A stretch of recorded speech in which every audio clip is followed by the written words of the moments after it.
mga kamappers and welcome po dito sa panibagong video ng Manila Urban Fix. At ngayon mag-short vlog naman po tayo. Then again mga kamappers, sa isang week meron po tayong isang long vlog.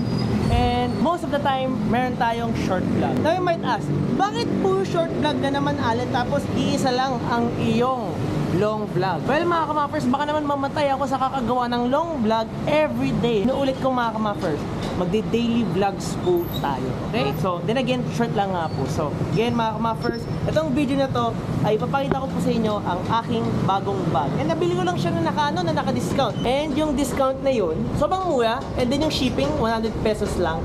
So, titignan ko na lang ulit sa Decathlon na page kung ano yung kanyang tunay na price and yung discounted price. Pero anyway mga kamappers, tingnan na nga po natin itong Between na frame bag. Tada! Ito nga po si Fuji ulit. So, ito mga kamappers, hindi po siya handlebar bag. Inuulit ko, hindi po siya handlebar bag, kundi isa po siyang saddle bag na dapat andito. Tapos meron din siyang hook para dito sa seat tube. Now, you might ask, bakit ko nilagay dito? Kung pang frame bag siya. Well mga kamappers, ito ay nasa isang bike ko na Dolan Precursa. And yung Dolan Precursa mga kamappers, yung kanyang tubing ay bilog. Tingnan natin yung frame na to mga kamappers. Very not bilog. Very matulis. Very aero mga kamappers. In short, mahirap siya kumasya or baka hindi kumasya basically. Tapos meron siyang meron nga siyang dalawang lalagyanan dito sa top. And meron din siyang isa dito para sa seat tube. And also, yung kanyang pag-clip in or yung kanyang retention system ay velcro na merong plastic na parang o-ring. So, parang kapag tinatight mo siya, parang siyang belt. So, hindi lang siya yung velcro na parang sandwich together, pero hinihigpitan siya na parang belt and then sandwich together. So, in short, secured siya. Umahataw nga ako nito na may ganito. Tignan mo.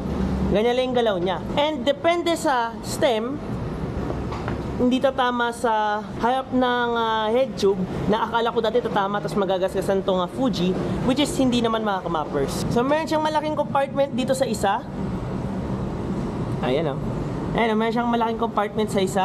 So kompleto ako dito mga kamappers. Meron akong lock, meron akong yabe, meron akong extra tube, meron akong repair kit, and meron akong maraming mga full size na Allen. I repeat full size na Allen, hindi mini tool, full size na Allen. So in short mga kamappers, siya ay jam pack and madami kang malalagay. Tapos dito naman sa likod mga kamappers, manipis lang siya. So andyan yung apat kong nakikita mo apat na tire lever ko, yung color yellow. Meron dito mga mask for extra. Andito din yung aking reflective na triangle para kapag nawalan ng battery yung aking taillight, meron po akong backup. And hindi lang yun mga kamappers, sobrang sikip. Pero nakikita nyo yan? Meron tayong chain cutter. And nakikita nyo yung itim na yun? Yan yung itim na yun. Meron po tayong handheld pump. Ganyang katindi mga kamappers yung bag na po to.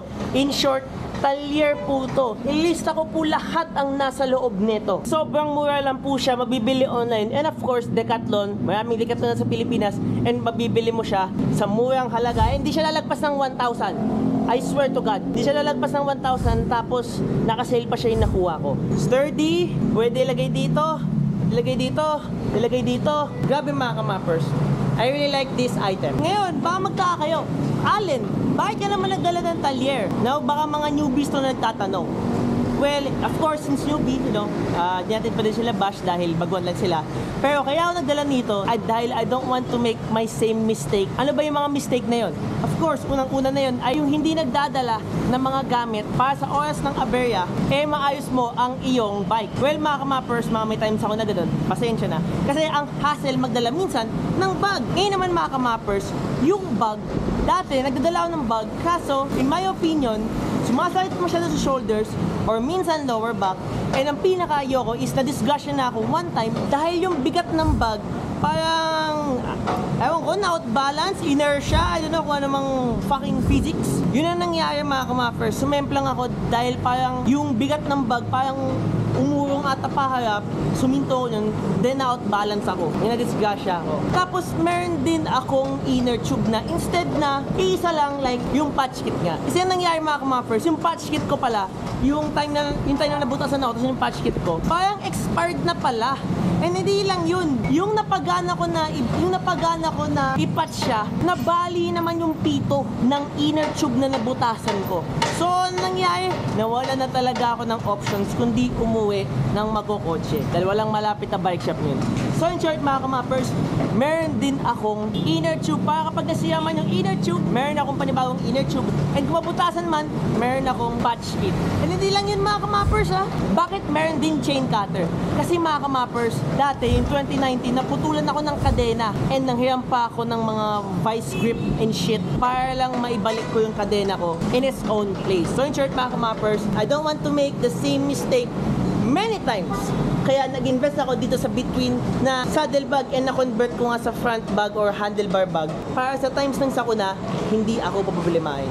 Kayo mga kamapers, ano bang mga ginagawa nyong hakbang or, you know, like compensation para maiwasan yung mga ganitong bagay? Nasa loob lang ba ng iyong likod ng mga jersey? Or nagdadala kayo ng bag? Oy, hi. Hello. Saan ka punta? Andiyan na si Iron?